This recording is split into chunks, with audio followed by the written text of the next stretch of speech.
All right.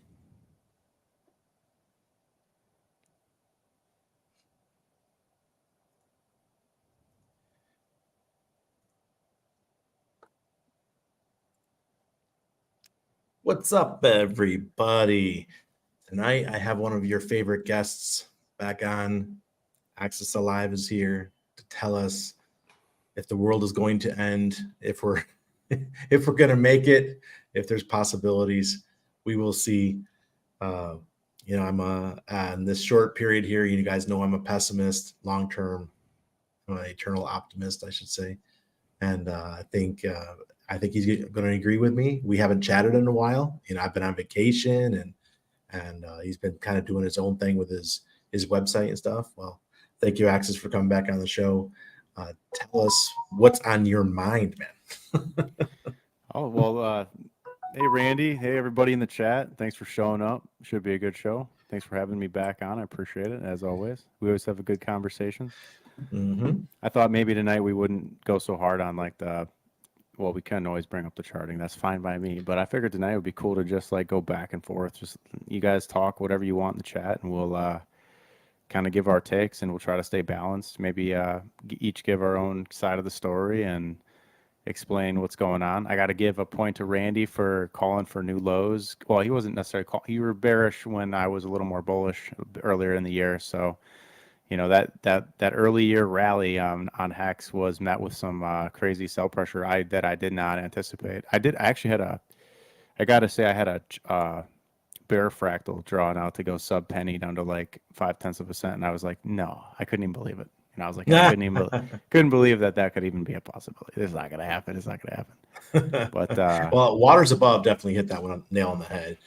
Even though he really didn't understand. I don't know if you know who Waters is, but oh yeah, we did so Silver and I did a stream with him, but of course we all know that I think it was through you and also Crypto Coffee that he kind of came on and got noticed by the Hexagon. So sure. Yeah, first it was Crypto Coffee, and then I just started watching his stuff and became a Patreon member. And because he's into numerology and things like that, like I am, it was very interesting. So I went down more of the rabbit hole with him, and I've really liked his content. And he's hit the nail on the head a few times, and that's why I totally got out of the market. Everything that I had liquid in July, and my Patreon, a lot of the people on my Patreon did as well. And thank goodness we did. Seriously. Yeah, so the Hex crash on, well, we can get into Waters in a second. That Hex crash that happened in May on the E-Hex side specifically, when nobody really knew, is the fork live or not? That remember Right. there was that we were like the tip was halfway in. We didn't really know is it over? What's going on? But then when Paulchain actually launched, and the bridge unclogged and OKEx listed Paulchain, that was like the freaking top signal of all top signals to me. So we definitely, I might have made comments publicly, but definitely privately, we were like, this is for sure the top. I made that. I think I have tweets out there too. Pretty hard to believe at the time because everything was like in euphoria. It's like we had a little mini bull run, remember? Yeah, it was so for people that don't know, for the folks that sacrificed a lot of money and who got the multipliers, for them it was a 10x. For the rest of us that didn't have such a large amount sacrificed, it was about a 3x. So it was quite interesting to watch. I mean, I've heard numbers of like what the ink farms were paying some of these guys at the top, and it just blows my mind. My buddy, he had 10% of every farm, and he was making $350,000 per day. Insane. I hope he took some profit in a responsible way. Yeah, well, he sacrificed 3 million of it for 9inch, so that's super responsible. He's the god of 9inch now. This is one of those things where like a player that big has a completely different role in the ecosystem than a typical user. Like their job, they have so much wealth in Pulse that their job is to figure out how to make Pulse more valuable with their power, because they'll never be able to extract the insane gains that they're getting just on their validator yields, on their ink yields, on all that. But for example, if they were to extract every last penny, Pulse would never see another local high. It would only go down forever. So it's like it's truly in their best interest to foster the ecosystem and come in and build to provide liquidity and value to things that they see value in.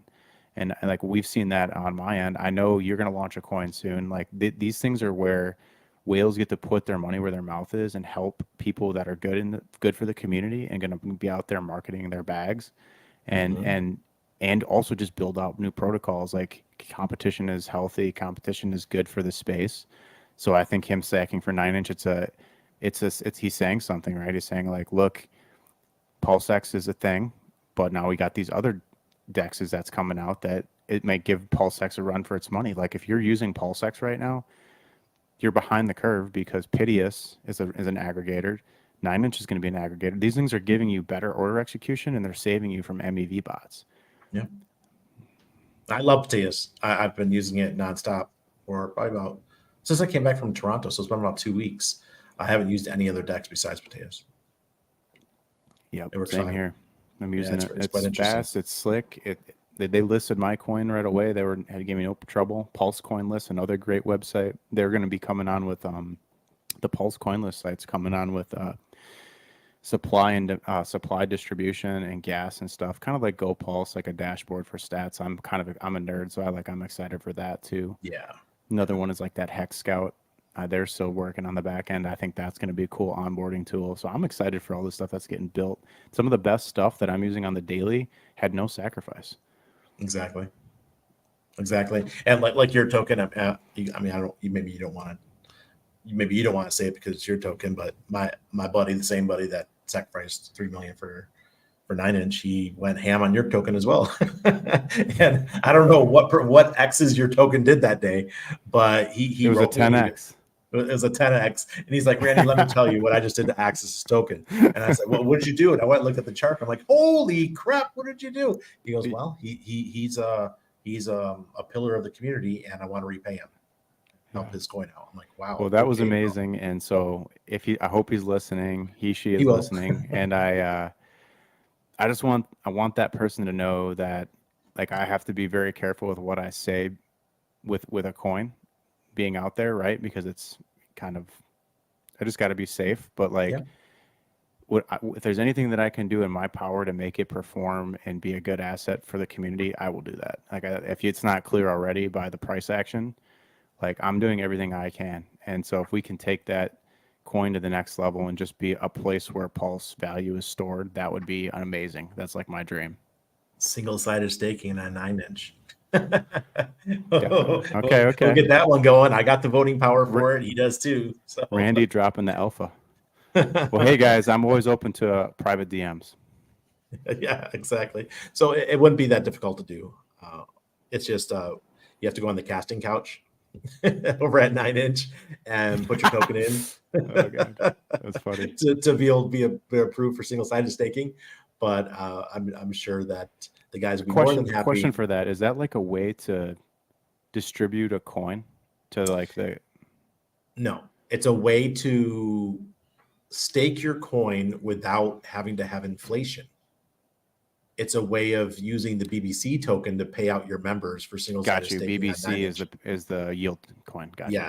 Yes, and you can only do it for 30-day periods. So your token will be up. It'll be like it's a great marketing campaign for your token, and people who do stake on there, they'll receive nice rewards. Cool. Well, then that's cool because look, it adds value to 9inch. Yep. It pays them something that hopefully first of all, it's locking up a coin that you want for people to hold longer term to increase in value. Yep. It makes it more rare. So it's helping your token. Plus also it's paying the users to act well. Right. So I like all that. That all sounds fantastic. So yeah. Keep that. They had to change a couple ideas from the original ideas for single-sided staking for 9inch. But overall, I think this is going to be really good. And in order to get the vote for that, it's going to require a BBC token to get voted for the single-sided staking. And I hope I'm not over speaking here. If maybe Hexy Bastard will watch this around like, Randy, you're telling too much. You're letting everybody know what's going on. Don't get us into trouble. But it's going to be great. I mean, they need to find a use case for the BBC token as well. So that's that. And it will have the buy and burn for the BBC. Like, is there a full tokenomics breakdown somewhere so I can know like what the inflation rate is and like how I can expect the price to perform on that too? Yeah, you can go on the 9inch website. It gives the basic token economics, but I'm sure Okay. they're always looking for more ways to utilize the tokens. Sure. And Okay, and cool. I think since let's get to this one, Liquid Loans is launching in October. I have a good feeling that 9inch will be right behind it.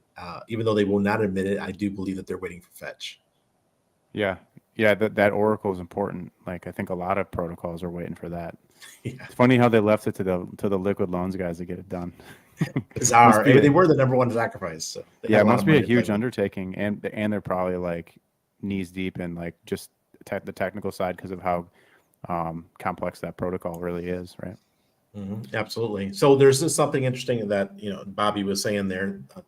The 29th is 2 more days from now. Tomorrow is the maximum full moon. I think it's Thursday night or Friday, whatever. It's the maximum full moon, and it's going into a weekend. So these are usually the moments when we see a market really take a crap. And I'm sorry, we're moving. I'm kind of segueing here into because I know most of this will be about crypto, but the wider market, the wider world economic system is kind of important in all of this for us to have a bull market. But right in the short term, I believe it's quite bearish. Everything's looking bad right now. You see the dollar strengthening. You're seeing the interest rates continue to creep up. These are all bad for the stock market. The only thing that's doing something counter is gold, and gold's kind of going sideways right now instead of going down. You would think the dollar going up, gold will go down. But with gold going sideways, that's kind of telling me that maybe the markets are in worse shape than they're saying, because you would think that with the dollar strengthening, that money would be moving away from gold, and it's not. So how bad is this going to be in the next couple of weeks? So what are you saying there on the 29th? Maybe we're going to have our capitulation event on Friday or Monday of next week. Yeah, it's been very auspicious with how violently the dollar has risen in value coming off those lows of 99. Here you guys can see like how big this run has been. So, and when Massive. you're talking about a multi-trillion-dollar asset class and the dollar, it's up 7.3%, which doesn't seem like a lot in crypto terms, but the effect that this has on the rest of the market is insane. Yes. So it's almost this is like from this point here, like if this is all you saw, you'd be expecting this to break down. But then, whatever is going on in the macro, like for example, bond yields have been rising, gold's been falling. So weird. Oil's been going up. I'm saying gold it's not falling at the same percentages that it normally would. It's actually like trending sideways down. Yep, here it is. Yeah, look at that. It's just really weird. It's like, okay, you would think that gold would be way lower right now, but it's just like, you know what? I'm still here. which kind of strengthens your argument from earlier in the year about how you thought that crypto was going to have its time. Like now is like the perfect time for crypto and gold too, because they're inflation hedges. They do well year over year versus the debasement of our currencies. Like this is seems to be like a prime setup for gold to rally out of here, maybe going into next year. Same for crypto, while the dollar just has its final just like melt up and then spill down. Off top. Yep. And it'll end up, the worst maybe it would be like a double top, but that's hard to believe. But I've seen more crazy stuff in markets, I guess. But look, we're seeing double tops. We saw it in Bitcoin in the last bull cycle, or crypto in the last bull cycle. Now we just saw it in the stock market, and now we're going to see it in the dollar. Three double tops in major markets in the last 2 years. Doing the same. It's almost like the same liquidity just sloshing around, right? Yeah. It's crazy. Here, check this out. I saw this from Ben Cohen, guys. He took the S&P and he did WMN2 WM2NS. So he took the S&P 500 and he measured it against the M2 money stock. And when you zoom out, look at this triple top. Triple top. Hold on, let me get it clean. So this is it, man. Look at that. This is going back to 2002 back here. But look at this. And that first spike was 2008. Was that first big one? This one here or this one here? Yeah, that's the first one on the left. Yeah, this here is 2008, dude. Exactly. Right. Yep. And so like it really, okay, so Randy, tell them what this means. That means things about to go down. Liquidity is going to exit. It's gone. And we're going to have a big problem with numbers. The stock market's going to take a massive crap, and gold's going to do well. Silver's going to do well. Bitcoin's going to do well. They're going to have to turn the money printers back on. Yep. And when I say turn them back on, it's going to have to be a vicious turnaround. And they're not going to be able to just cut a quarter point 4 times a year. You're going to have to talk about 1.5 point cuts Yep. to turn it around before the ship sinks. And like the longer this goes on, I'm seeing similarities here to maybe something like this. Like not saying they could turn it on or off faster or slower, but they could do little things in the beginning to stop the sell-off. But eventually, you get that mega spill. Like this could be out to 2025 on that mega spill. Who knows? It could be straight down from here. You could get something, where it goes straight off a cliff. I'm kind of hoping it's going to be like the one over in 2008, where let's get the pain over quickly. Man, well, think about it.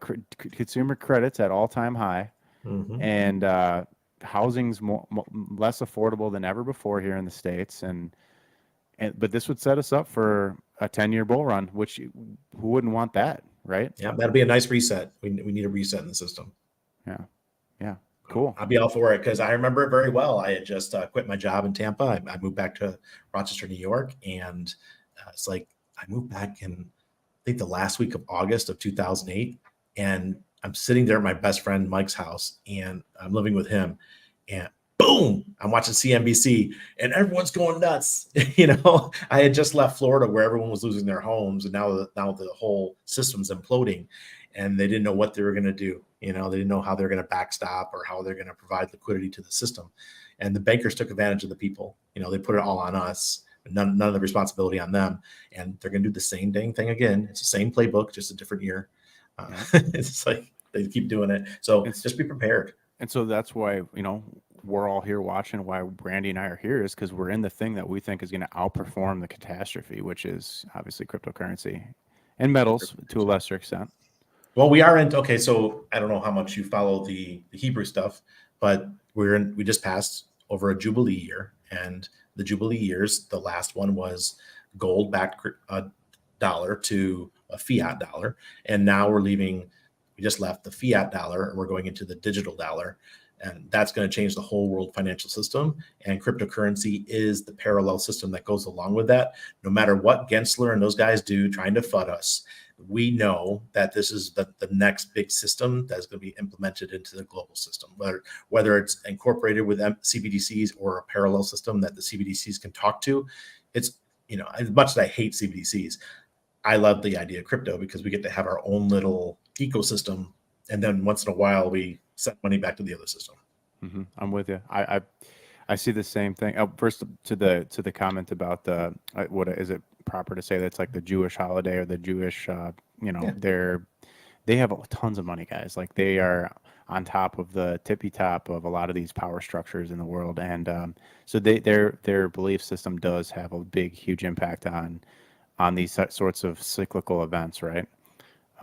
Something not to be ignored, and then just from like a future, like my own personal perspective on it is that this is just the future of money. It's something that can combat centralization, and typically, like what I've seen in my own brief research into history is that you get populations that go more towards centralization and then away from decentralization into decentralization, and it's this oscillation back and forth in all sorts of human structures, social structures, cultural, financial.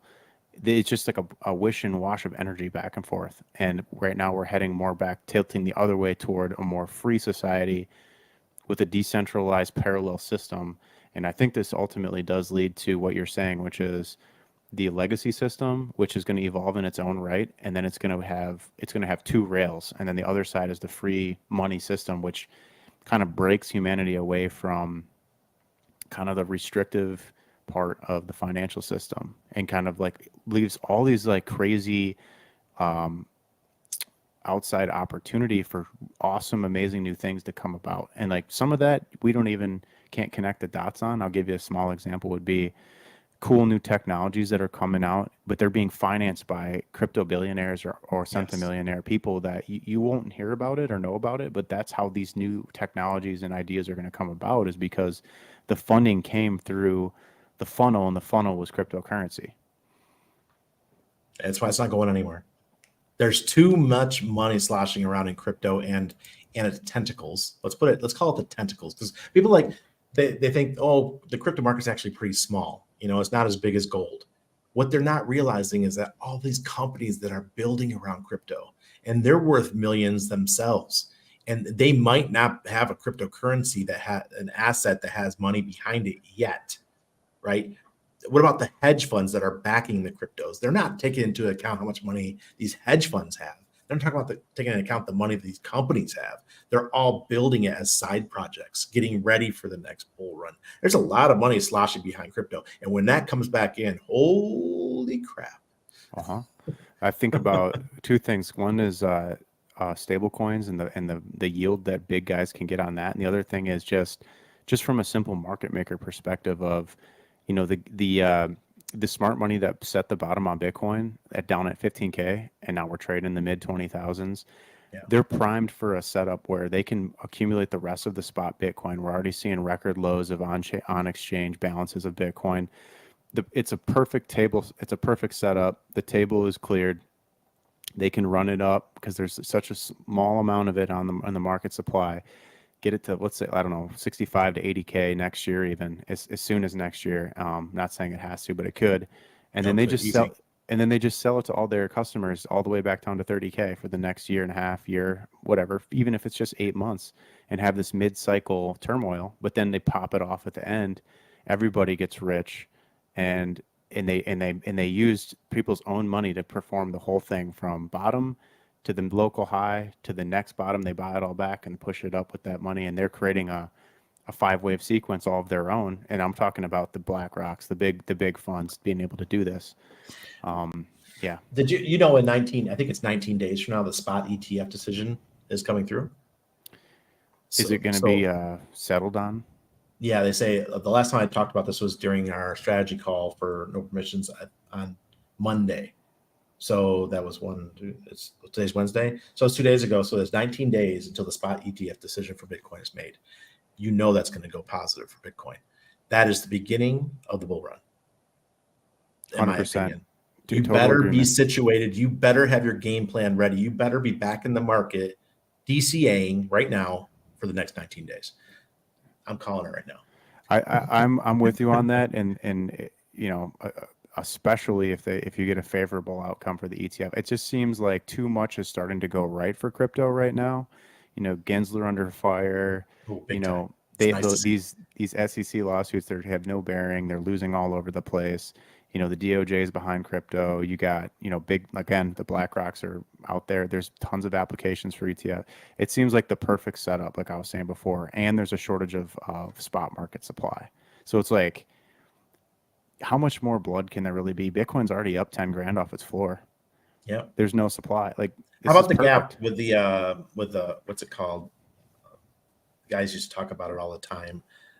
The price that people are paying versus what actually people are paying on the markets. Talk about the Grayscale Bitcoin Trust. The Grayscale Bitcoin Trust discount. Yes. What is the gap on that right now? Have you seen it? So last I looked, it was minus 14%. By the way, it was minus 42% at the lows. I'm gonna check right now what we're at. GBTC discount. Oh, guess what? Y charts is currently under scheduled maintenance. Let's see if I can find it somewhere. They don't want us to see it. They don't want us to see it. They are players, man. I'm seeing minus 20% on this website, but let's see. All yeah, right. Dude, isn't that so perfect, right? That is so gangster. That's the kind of stuff that happens when markets are about to change course. Dude, seriously, Grayscale 404 error. Sorry, the page you're looking for does not exist. Okay, now it's getting uncovered here live. Okay. Oh my gosh. I don't know why I can't find it, dude. Like I'm looking all over for it. Anyways, well, it was 14% off last time I checked, but so it was up like 20+% from the bottom at its max discount. All right, so all it needs to do is get close to zero, and then it's just they're gonna take off. Well, if it's only 15% away, that's a fucking rounding error for these guys. They're just ready to send it. Yeah. And you know how it is though. The Bitcoin halving is April 4th or round about that. So we'll run up into the Bitcoin halving. Bitcoin will dominate, and it'll go dominance level will probably go back up to 70 to 80%. So a lot of money will go into Bitcoin, and then those people will be like, "Ooh, what do we do now? Where do we put our money?" And then that's when altcoins start taking off, and it's going to be a lot of fun. So BTC Dom is about 35% from overhead resistance, which would get you to around 67, 68%. So, and it could happen within the year, right? So, because I'm looking at a monthly. So within the year, I'm going to say it's probably sooner, right? Because of these outcomes that we're talking about with the ETFs. But man, 36% in BTC Dom. That's literally like Bitcoin going to 50 grand, like nothing, like a split second. Yeah.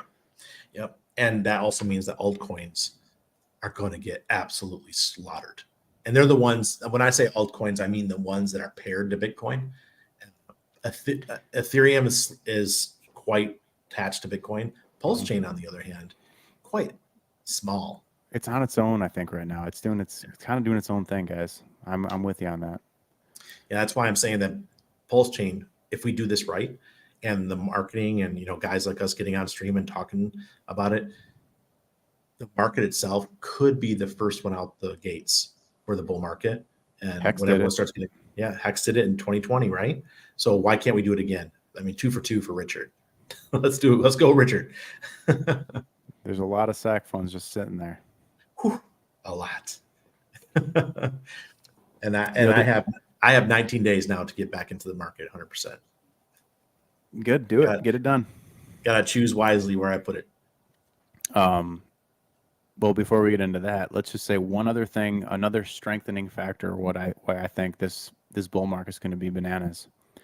It's because these big funds can actually come in and create stable coins, right? We see that even on Paulchain, that people are creating their own stable coins. And there's so much money to be made on that 4 to 5% that they can get lending stable coins to different protocols. And as long as they're backed by reserves, that's like the most risk-free 4 to 5% you could ever get. So if you're going to print $5 billion of stable coins out of thin air and back them with reserves and then get a 4 to 5% on that is how these big guys are going to make money this cycle on DeFi. They're not going to take the risk on a lot of the cryptos, but they'll provide us the liquidity because it's pretty much risk-free. And so that's what Richard did. They're just taking Richard's playbook. Yeah, with the USDC and DAI. Yeah, but Richard didn't have to sell any Hex. All he had to do was be a liquidity provider, and he was like my friend who was making $350K a day. Yep. Why would Richard sell his golden goose? Makes no sense. Just be a liquidity provider or have his other accounts that were liquidity providers. And with that, like he did the opposite. He reacquired all the Hex from the community. So he took that Hex off market and he did it on Hedron. He did it on the regular Hex market. He did it with the sacrifice phases. He just kept taking Hex back to so that he actually shortened the bear market by doing all that. And shout out to the guys over at the Perpetuals with Maximus DAO. They took 1 billion coins off the market, put it in a different variable length length stakes. So that was cool too. I wonder what the price would be if they didn't do that. Dude, if you didn't have any of that stuff we just talked about, just think how obliterated the price would have got. Even worse than it is already, right? Yeah. So, max opportunity zone down here. It doesn't take a lot of energy to get us back up, guys. No, not at all. Dan says, what do you guys think about the Mongols pushing the settlement date for distribution to next September? They timing the market. Of course, they're timing the market. They want to get the maximum amount they can for their people. And it just makes sense. And also, they make fees by pushing it back. I wouldn't be surprised if they push it back 5 more years. So what's the difference to them? Like, until they get sued by a group of customers, that's like, come on, guys, you got to settle this case or whatever. Like, they could probably just push it off forever. They're milking it. They get their fees, right? Mm-hmm. Why would they get rid of this huge case? Ted says, Randy, next, how do you guys feel about PDI? What we'll do in the Paulchain network? That's the copy. I hope it goes to $1. Wouldn't that be great? I mean, I love to see the El Chopa ecosystem do something. short term right now, for them to get the peg to stick, they need an oracle. So like they're waiting on liquid loans just as much as anybody else. So this sideways and down pattern that we're in on PDI and Atropa right now seems to me like a stalling mechanism. We're just stalling out right now. Some people are taking profits, but I think ultimately they're not going to, well, when I say the big market movers on those particular tokens aren't going to make the big move until an oracle's live, so that even if they do get it, let's say a penny, whatever, a dollar, they need some way to peg it. They're going to need an oracle. So like we don't have that, so they're going to play around that. It's coming. Yeah. And I'm not worried about that. Fetch is on the way, and I think a lot of stuff is going to be launched as soon as Fetch is here. I think Mintro will launch. I know there's exchanges out there that aren't requiring, they don't need it, but overall, every blockchain needs a good oracle that everyone could use. We need it. To the Mintro thing, I did read a tweet from Gerardo today. It seems like Mintra is pretty close as well. I think you'll see all of them. The dominoes are going to fall all around the same time. With Mintra at Liquid Loans, maybe the Power City guys get their stuff launched 9-inch. So it's all coming. Where did the ETH go? It did something useful. Stop asking about it. Exactly. It provided liquidity. It did great things for our ecosystem, and it gave us a 10,000x. So 100%. that was glorious. Thank you, WHETH. Where did ETH go? I can add to that, like that ETH, that 10,000 ETH day one or whatever it was, plus whatever else came in over the 365 days, that was used to get us to the Paulchain sacrifice. And then that's just speculation on some half, but it's a gut feel. And then I think after that, we actually got some Bitcoin top sells to come in on Hex. I can't prove it or anything. I just my intuition tells me that, you know, somebody that really cared about that project hitting the 10,000x brought a lot of money in really fast. Yeah, it was a flex, in my opinion. 100%. I mean, think about it. Bitcoin tops at 64K. RH breaks out of the parabola. And then within 30 days, Hex makes an all-time high for the 10,000x. It's in your face. Yeah. Where did the Bitcoin go? Well, Roger Ver, Richard Hart, I don't know. It went into Super Hex wins Ducati. That's what it was. Super Hex. Super Hex. Yeah, nice bike he's got. I've never ride a bike, but that was nice. And so is his McLaren that he's rocking. Oh, and his G-Wagon lifted.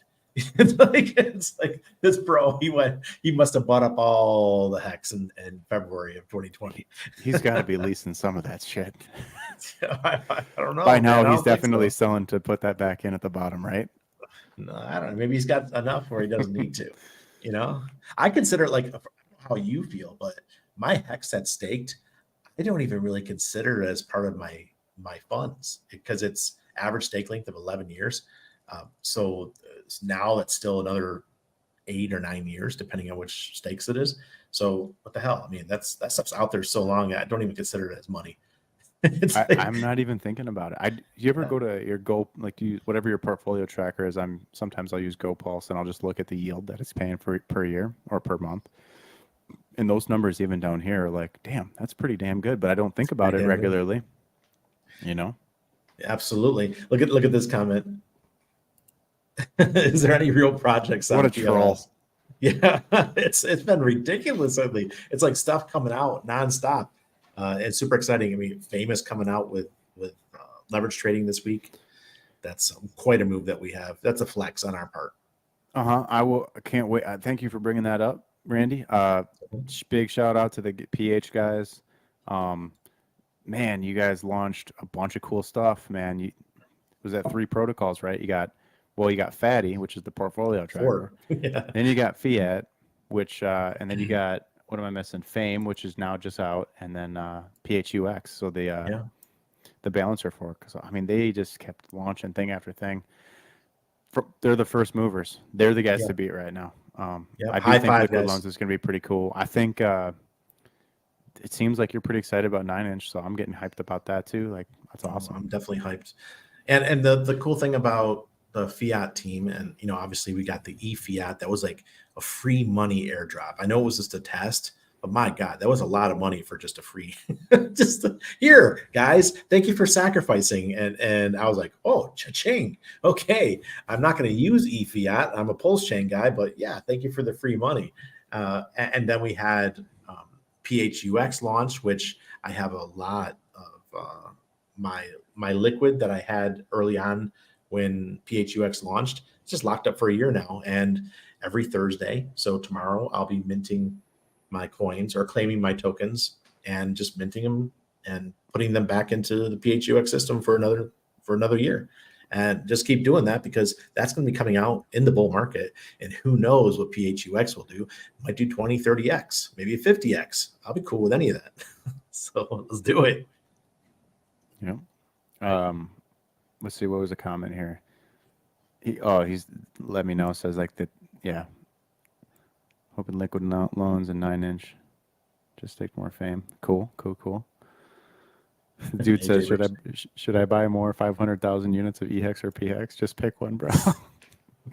Doesn't really matter. Yeah, I understand the whole thing, that black cloud over our heads with the whole E-Hex thing, and those 800 million tokens. That was it, StakeX or something like that. Or I can't. It was the BankX. The BankX guys, yeah. 800 million tokens. That is a black cloud over the head of E-Hex. But I want to remind everybody that is just a day and a half of the AA lobby. So yeah, that was quite a little bit of Hex. Think of it like this too, and my guys in my group got this a long time ago. I'm happy to share it now. Like, if you go back and do analysis on ETH Classic when the fork happened, when the DAO hack happened in 2016, and you watch the performance of ETH Classic and ETH against each other for that cycle, you'll notice a very interesting trend, and that's that they both did amazing. And then in the following cycle, which would have been our previous cycle, this is going to be the alpha here, is like ETH Classic had an extended period, I'm talking long time, of just flat suppressed price. So you could make that akin to the guys at BankX dumping on the E-Hex price like for the next 3 to 6 months. Mm-hmm. But then at the end of that, it's just going to freaking rip. And if it's one of the narratives that could come would be a gas fee reduction on that side, which would make that tremendously more valuable over there. And I could just see like P-Hex overperform for months and months and months. And then all of a sudden, the guy that accumulated E-Hex for like 6 to 9 months, all of a sudden they're up 20x in like a month. That'd be beautiful. Because you have a longer time where you can accumulate at a lower price. Yep. So cool. You'll be making money on P-Hex. And then if you're smart about it, you don't even have to time it right. You just have to put a little bit in each, because one's going to pay you all the time and one's going to be a payment coming at the end of the road. It's a matter of how you want to play that and time that. Mm-hmm. Mm-hmm. And then the other one we don't talk about much, and it just happened to come up in comments last night, was ETH POW. And I'm not counting out ETH POW. If somebody like Alex figures out a way to incorporate ETH POW into what Hex and E-Hex and P-Hex is doing, I think that would be really cool too. Because I think that ETH POW is going to be a silent winner in this next bull run. And I think it's at like $1.13 per token right now. And that is the work fork, right? That those work people, they're adamant about being successful. And there are a lot of Chinese miners that are behind that. So I'm imagining an easy 100x for ETH POW in the bull run. Yeah. I know nobody talks about it, but I've been saying it for a while. Watch out for ETH POW. Yeah, with that in mind, definitely be paying attention to that. Because no matter what, even if it's just like, let's just say, even if it's just a 2x or a 5x, was it worth putting some in? Yes. Yeah. But hey, I think did your mic wire come a little bit loose? It's going in and out. Check your wire.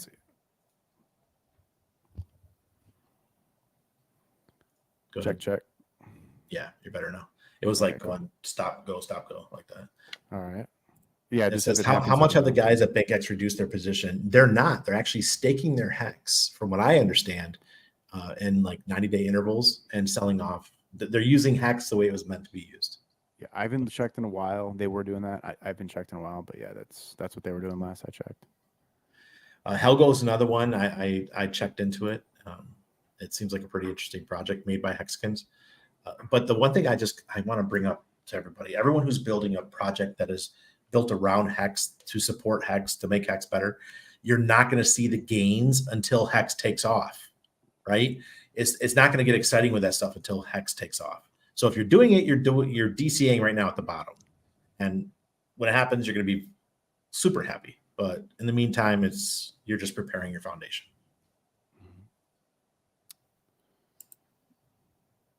Yeah, they're staking. There was something else about that ETH POW. That was really good that you brought that up. Yeah, nobody talks about it. But somebody smart out there, Tanto Tamini or somebody, is going to figure out a way to make those of value as well. Why not? Yeah. Can't hurt. And it's easy to work with. Here's what it was. It was a reinforcing point on POW. So I don't know if you paid attention to Render token. No. It's another coin. It's where a lot of the GPU work people went. They went to Render, and this coin Render, I think it went from $1 to like $50. And it's been doing that in the bear market. I'm gonna pull up the chart here and see if I can find it. But that's because everyone needed somewhere to point their computers. 100%. Yes, sir. Mm-hmm. It wasn't $50. It was from a low of 34 cents to a high of 880. So it was a 2,400% return in 150 days. Nice. Right. And then it broke down and did another 10x move in 300 days. So this is if this is any tell for what we may see with ETH POW, just where these guys are going to point, they're going to imagine people forget about POW for a long time, and then some smart whale pumps the price 10x on POW.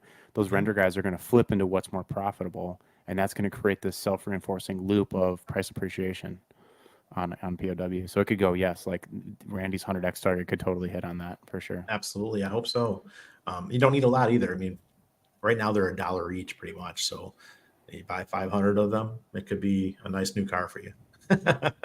So Dr. H says, what's the DApp to check what Paulchain tokens you have in your wallet?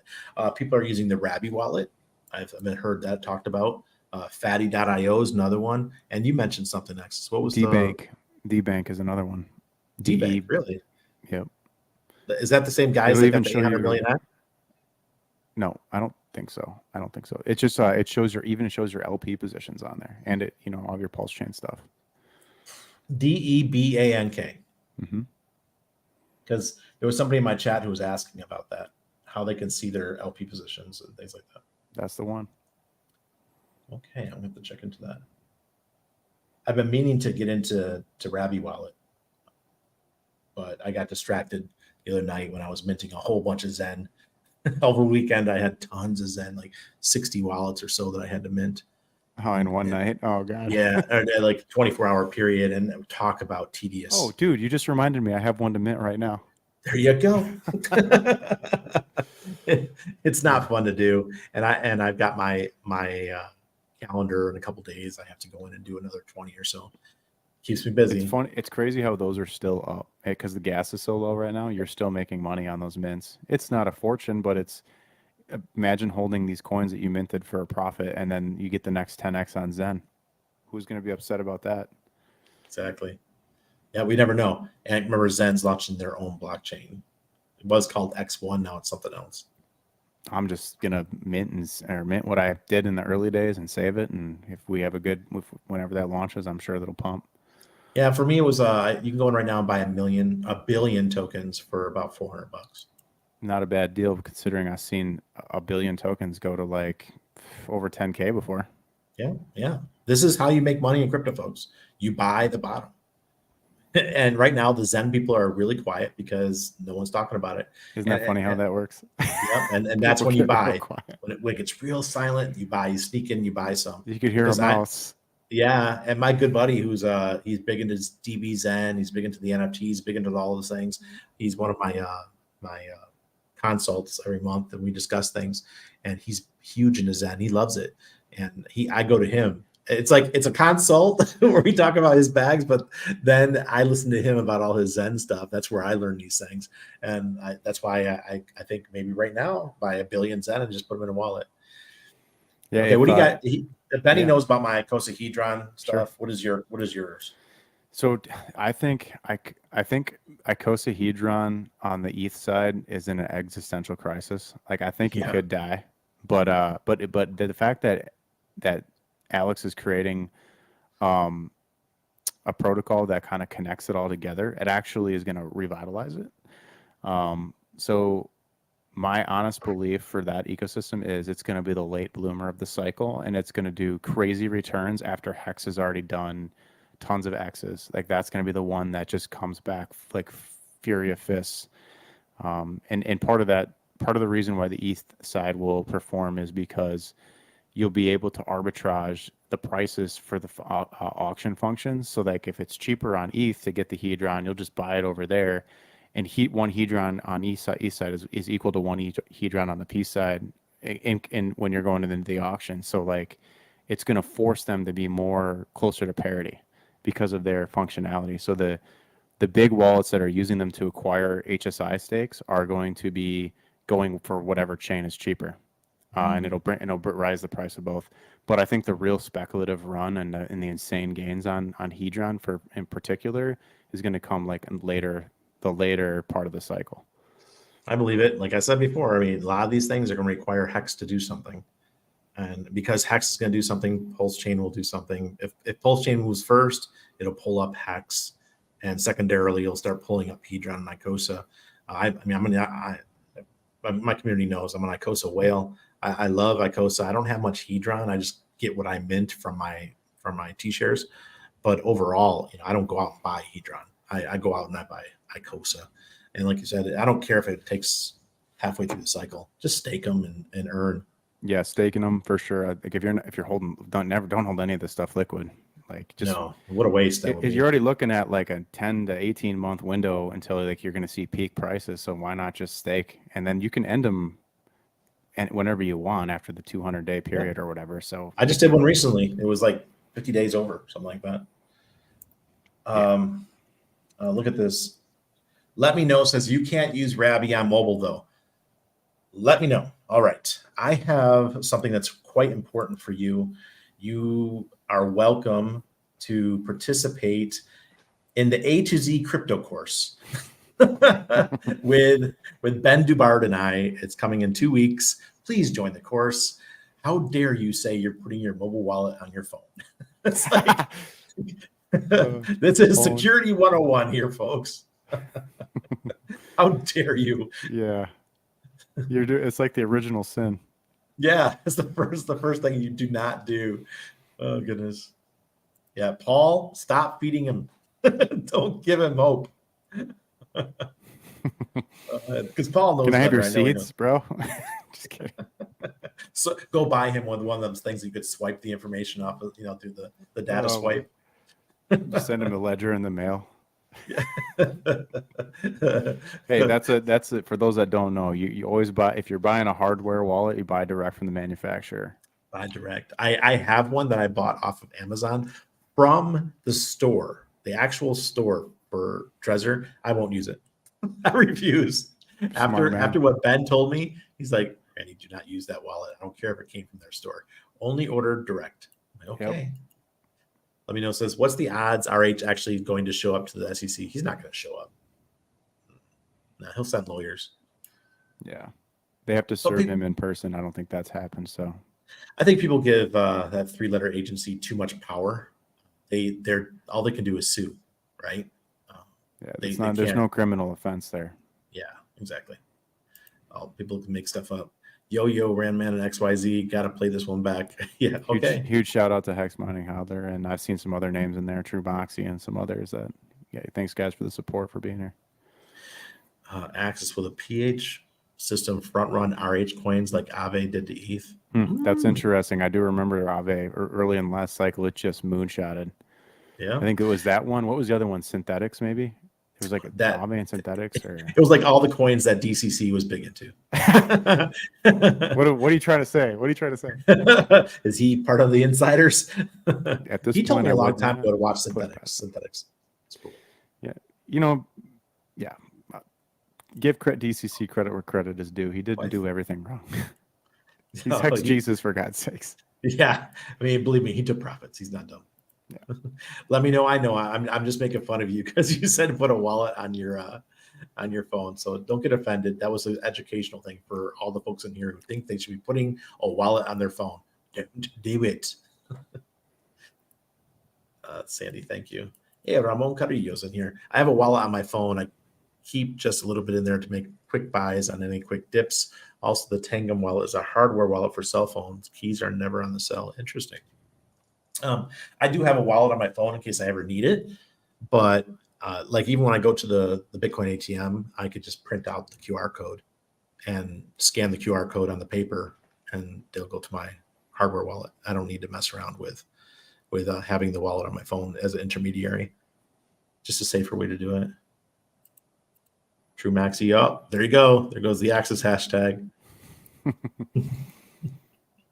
That's how the boys, when we're doing our Monday night private sessions, that's how they get entered into the raffle for some Axis token. Oh, really? Yeah, I'm gonna do the same thing. Are you using StreamYard as well with the StreamYard giveaway tool? Is that what you're doing? Yep. Yeah. They just get a little, dude, it's cool because like people get to educate the education, or they get to educate themselves, and and if they're lucky, they get paid to do it. So exactly. I was definitely seeing an increasing engagement. It was like me when I was doing the casino nights on Thursday nights. My God. Were you giving away PLS or? No. It was way more than that. I was giving away half of the winnings if I won. So there was one night I won $750 or something. And whoever won that night, they won the spin of the wheel. They got $325 worth of ETH. That's more than the dollar amount of access I gave away. But hey, most nights I didn't win, because it's a casino. So if I won, they made bank. And everyone should be slamming hashtag bring back casino night. Yeah, they would too. They've always asked me to do casino night, but I think that was one of the reasons why I got banned on Twitter. And I brought that up because one night I was playing the Game of Thrones game and it had the music for Game of Thrones. And like 3 days later, I was banned permanently from Twitter.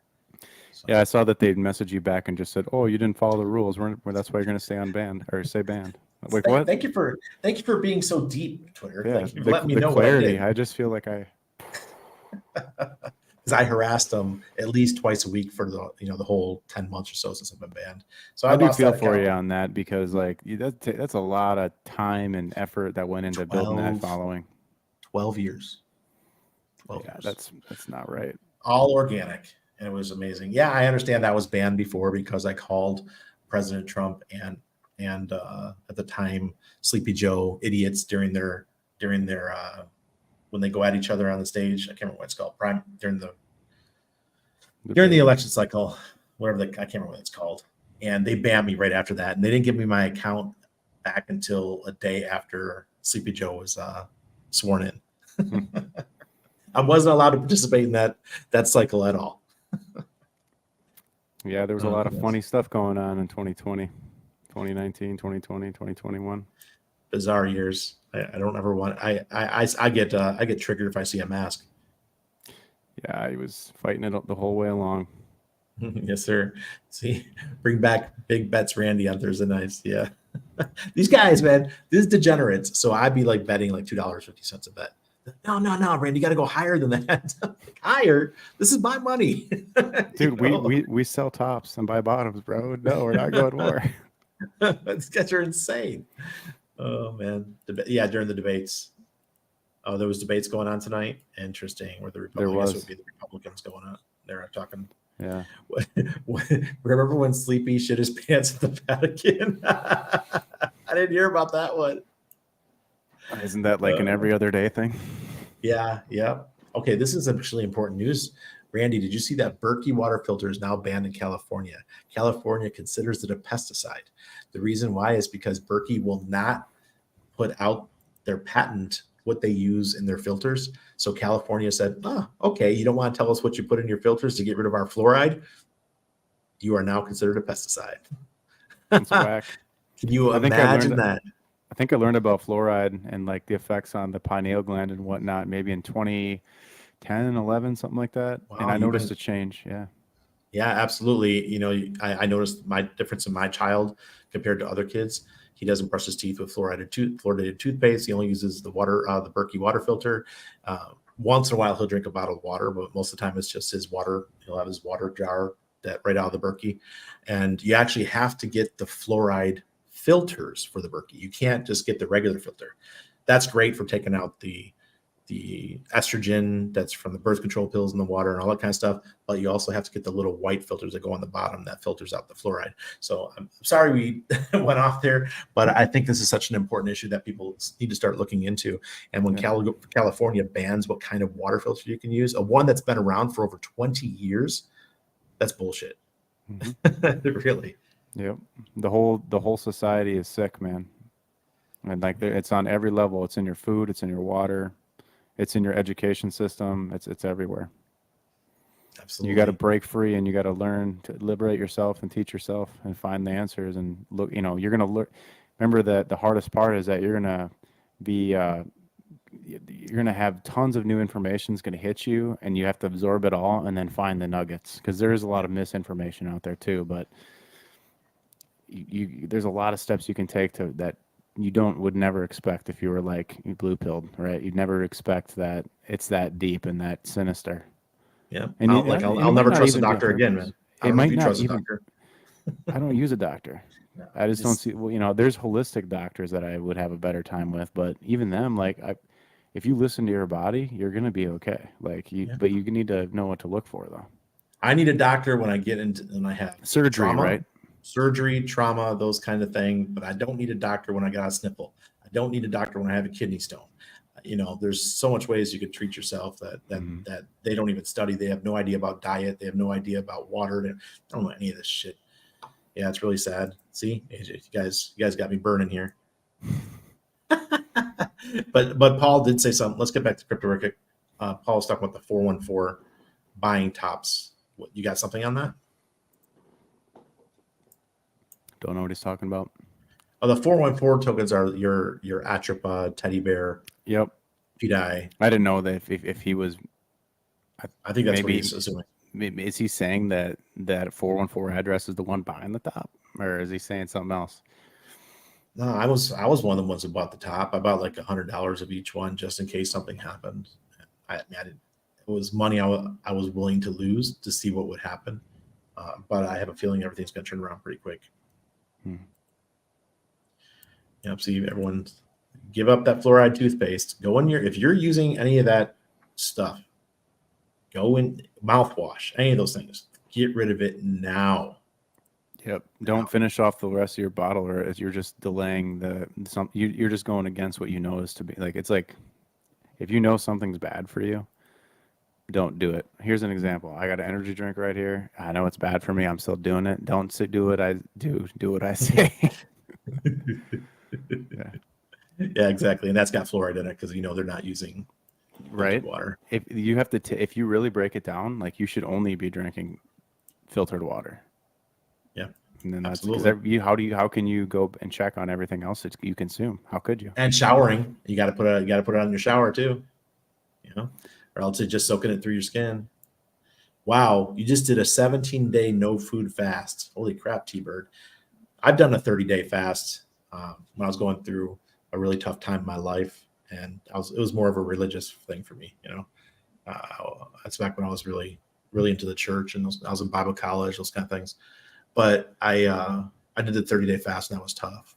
And the first thing I did after I got off, I had a sausage and cornbread breakfast at somewhere in Columbus, Ohio, with like 4 eggs on top. I'll never forget. That was like the best breakfast of my life. I bet. It was so amazing. And I did it like 4 o'clock in the morning. I was like, I just got up and went. You didn't get sick? No. It was just like the best thing ever, and you felt great. Yeah. I was like 25 at the time. So your body's bulletproof at that point, right? Oh, for sure. Yeah. I've noticed now in my old age. Yeah, things are happening. Yeah. Just got my Tom's toothpaste. There you go, Ted. Way to go. Yeah.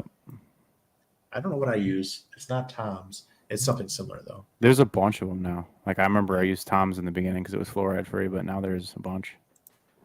Don't use mouthwash. It will wreck your nitric oxide. Hey, there you go, Russ. You want to be able to get a boner, bro. Nitric oxide is what gives you those specialties in the morning. So if you're not getting them anymore, check your nitric oxide. Mhm. How he knew to swap most into attributable back in May is what puzzles me. But August to September has been a period of buying tops for him. Interesting. Who are you talking about, though? Benny's getting triggered here. Thanks, guys. We appreciate it. I tell you what, our community, the amount of knowledge in our community, the whole, like, we're awoke in a different way than the woke people say. We're awoke. We see what's actually going on around us in our community, and I love it.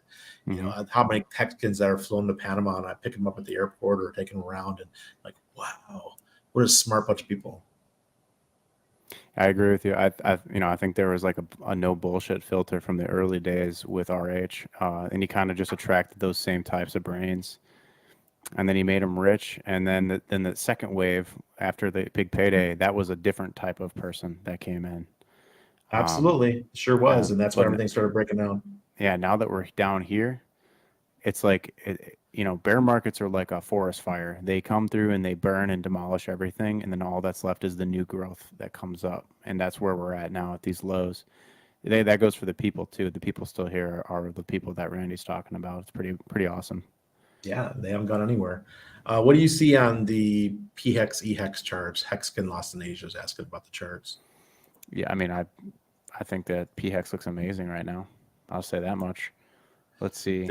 To me, it looks like the bottom is in or very close to it. Let's have this last capitulation. I think it's going to be, if it's going to be the bigger markets that go down, that'd be interesting. We can do like a little, I'll pull up a screen share. We'll just go through those couple. Oh, we got 150 people watching live. It's amazing. Shout out to the group. Shout out to the chat. Ben Dubard. I just did a 3-hour fast earlier today. I'm feeling great. There you go, Ben. Oh God. So that's PLS. So just let's set the tone for the hexes by looking at PLS. Zoom on to a daily. So here's your different sacrifice rates: 2.5x, 2x base sac rate. See how the 2.5x is being protected, and it's oscillating in a range. And then this resistance line, is the white dotted line, comes right down to the SEC FUD. And that's where we're grinding along right now. So we're trying to break out. So if I break it down to like a 4-hour, like we're just touching it. And like this is the 21 daily moving average in yellow. If that flips support, that means that this is it. Like this is the bull market support band, right? So if you go back to before the SEC FUD, we were oscillating around. Oh shit, we were oscillating around it, and you could see how we broke below it, held it as resistance. We broke above it, support. Look at the big pump we got. And then it faded, and we couldn't hold it as support. And then, of course, we had SEC. But here we are again. See, but this time we're looking a lot better. Go back a little bit where the red candle, where the red thing was down. Go back about 4 days, 5 days there. I think it was like July 20th or 21st. Randy was like, I'm out. Right here. Yeah, right in there. I'm like, yep. I'm out of here. You sensed this, which was the break of the 21, and then that flipped as resistance. And so your gut is telling you, without even reading the technicals, your gut was telling you that something was off, because this should have held, and we should have went like that, or maybe we should have just continued from here, or maybe this shouldn't have never even broken down. Any of those could have happened, and it would have been fine. Yeah, I think I was out. It was about 7 or 8 days before the SEC announcement. This rally wasn't big enough either. This had to big explode out. And so, okay, so you could see how that looks. Well, now you zoom in, and now look at how much more violent these are, these moves off these lows. They're not sideways like this. They're more vertical.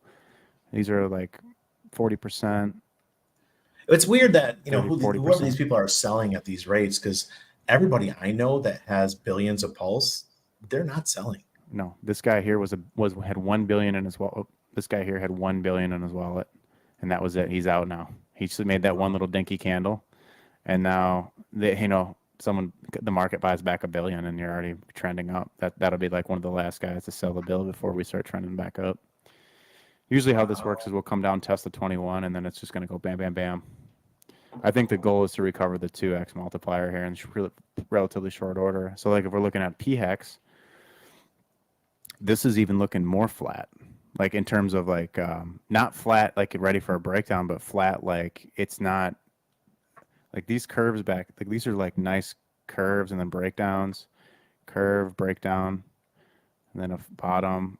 This is like curving out more. It's to me this looks better than before, and this is generally it's sideways trending, and it's been sideways trending for 50 days. So we've been just holding these levels, for 50 days and making, a low, higher low, double bottom. This could be a triple bottom, higher low. That would really set it. Look nice. With Fame launching, maybe keep an eye on the Fame statistics page and look at the longs to shorts ratio. And if there's more people going short here, maybe the longs will come in and nuke them, and that'll even give more fuel for the pump. Yeah. Absolutely. I'm E-Hex. all about it. E-Hex looks a little different. E-Hex is it got smoked today on that pulse weakness, and then wicked all the way back to the lows here, but it got bought back up, and so there's just not a lot of liquidity. 0.0030 or something. This is literally 0.003039, so it's 003 for all intents and purposes, which is the level to protect. That would be your big payday level. That's what Waters Above said that our low was going to be, was 0.0030. So just looking at since we're looking at it, let's look at the V1 chart. So this is the math. This is the whole chart on the weekly. I got it broken down for us in the fibs and everything. Yeah, here's your lows. This is saying 002 here, in case you did come down and got a wick and tap that level. But post big payday was 003 would be right here. I remember when right live on stream, Hexologist picked up a bunch at that price. Yep, right down here. I was watching it too, dude. That was insane. Good for him. Yeah, live on stream, he nailed it. While we're all there talking, having comments and stuff, this motherfucker's buying live on stream. I remember this run up and just being scared because like I was scared that I was missing out on the opportunity to buy. Like I remember this time period very, very well. This was the breakdown from big payday, and this is where Hexologist bought was down here, 002 specifically. And then this sideways action happened. I kept thinking like, okay, I'll buy it when it comes down to here. I'll buy it when it comes down to here. And then we did this, and I'm like, oh shit. So I bought it here. And then I'm not like lots of other people. I bought this whole run all the way up. I kept buying. I was just like, dang. So anyways, like good memories, good times. We're back at those levels. Like it's a huge opportunity, guys, to do some magic and make some money down here. Like if you think about the value of Hex on both chains combined, that's why I have this gray line here, combined floor price. So all this action that's down here, if you just think of it as one asset, you held both, you're actually trading above a penny right here. So like really we're not, if you're holding both, you're not down here, you're right here at a penny. And so then, this is looking prime for like a push, for the combined Hex prices in my mind. I'm all about it. Bring it back on. I mean, I would like to see that combined value in the next bull run get to about 250. Originally, I was one of the guys saying it'll probably only get to about $1.50, but because it's going to probably be the biggest bull run in the history that we've ever seen in crypto, we might hit 250. Or I know you said 17, but I'm going to be the conservative guy and say 250. Yeah, no, I said 17. Like, what were some of these like fib extensions and some of the like if you got this, like Metcalfe's law and things to play out and Paulchain gets fully adopted. But I think, I think I'm more in the range of like the lowest side with zero adoption. Well, not zero, but theoretically zero, right? Doubling the adoption to like from 120,000 stakers to 240 for let's say. Maybe you'd see like buck 80 to like something, but I'm leaning more towards like that, like $3 to $4 range is like where speculation starts to pick up. But it's going to be that's where I'm looking for. That much to get speculation. If we get 250, I'm going to care. That's 250x. Will be people combined, right? Combined, right? Yeah. Combined, yeah. Now, there's definitely going to be price discovery above the combined all-time high price, which means like what you could have P-Hex at 30 cents and E-Hex at 20, or if the ratio stays the same, it was like 2.5 to 1 today. So like 15 cent on one and 35 cent on the other. And then that's when you go into price discovery. And then it could be like a quick, by quick, I mean like 6 to 8 weeks, you could already be doing a 2 to 3x off that level, which would get you to $1.50. So like you're saying, speculation somewhere around like $1.50, $2.50. But where would that take you? No telling, but I know that we'll be selling. Yeah, there'll be plenty of people selling. They won't be able to help themselves. Yeah, there's just a lot of I think there's going to be a lot of people that remember this cycle for Hex, and they're not going to take the same chance again. Nah, but then there's gonna, if it's okay. So you said if we had 120,000 people on Hex, this next bull cycle we have say 500,000. There's going to be those 300,000 people that didn't experience what we experienced, and they're not going to take profits. Even though I could be scream at the top of my lungs, look, you guys need to take profits. They're not going to do it because they have this idea that the price is going to continue to go up. They always do. Can't help themselves. Well, we're counting on it. Yeah. We'll just take 20% off on every dollar. It's all good. And then in the next bear cycle, we got to tell them, look, it's okay. This is what happens. People get overexcited. It's going to be the same cycle again. But this next time, I might just go on an extended 2-year vacation.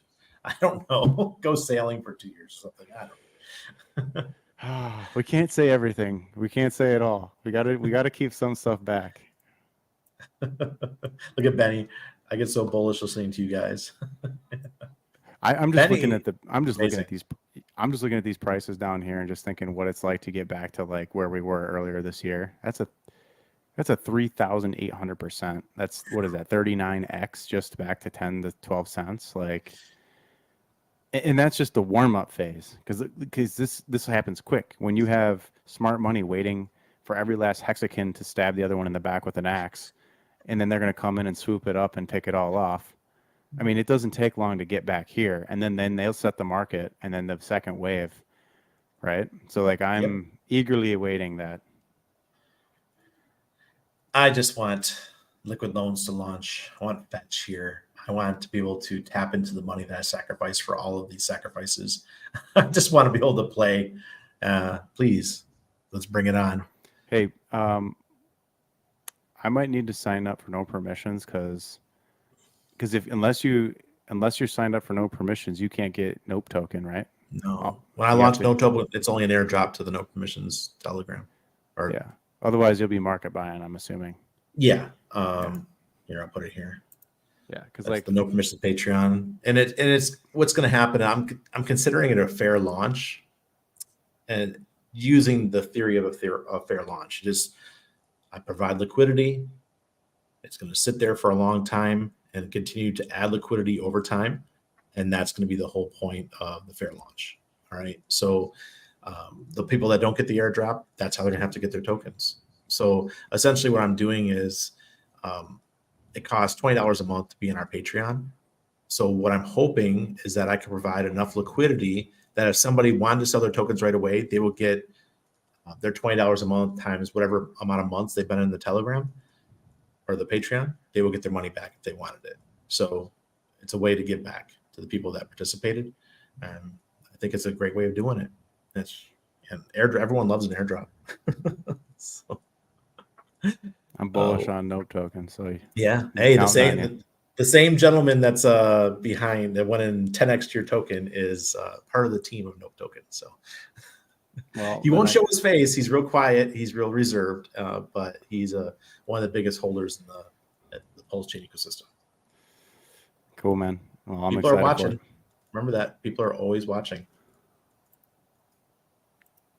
Sometimes we feel like we're not being listened to. Some people we feel a little bit lonely sometimes, but then you get those private messages like, "Oh, bro, miss you, man." You know, do you want me to pull that up? What is that for? You're doing on the stage?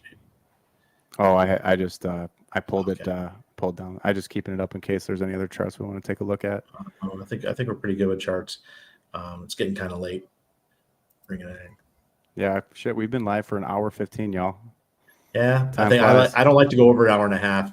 I think Same. the algorithms don't like it. I How do cut you it hex off. get hill? Yeah, you just be in the Patreon, and then when it's time, I will ask everyone. I'll send out a message to everybody on the Patreon. What's your address? And we will send you all the tokens. Nope.